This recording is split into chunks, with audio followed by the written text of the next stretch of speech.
সেই শিবরাত্রির ব্লগ আমি এখন পোস্ট করছি।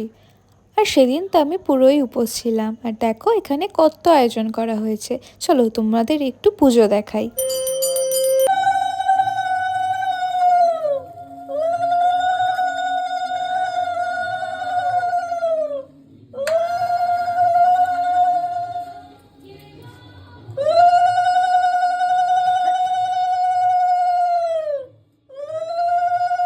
ঠাকুরকে পুজো দেওয়ার পরে সব প্রসাদ সাজানো হচ্ছিল প্লেটে, আর আমি পাড়ায় সবাইকে গিয়ে এগুলো দিয়ে আসছিলাম, মানে যেটা প্রসাদ দেওয়া হয় সেটাই।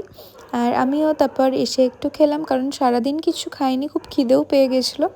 তো আমাদের সেদিনকে রাত্রিবেলাতে আন্নামায়ের বাড়িতেই খাবার দাবার নিমন্ত্রণ ছিল, তো সেখানেই খাওয়া দাওয়া কমপ্লিট করলাম। আর এখানে দেখো কি সুন্দর ফুলকো ফুলকো লুচি হচ্ছে। আমি তো সেই ছোট্টবেলা থেকেই শিবরাত্রির এই উপোসটা করি, আর প্রত্যেক বছরই আমার আন্নামায়ের বাড়িতে নেমন্তন্ন থাকে। আর এখানে মা আর আন্নামা দুজন মিলে লুচি ভেজে আমাদের খেতে দিয়ে দিয়েছিল। তো দ্যাটস ইট ফর টুডে। দেখা হচ্ছে অন্য ভিডিওতে। বাই।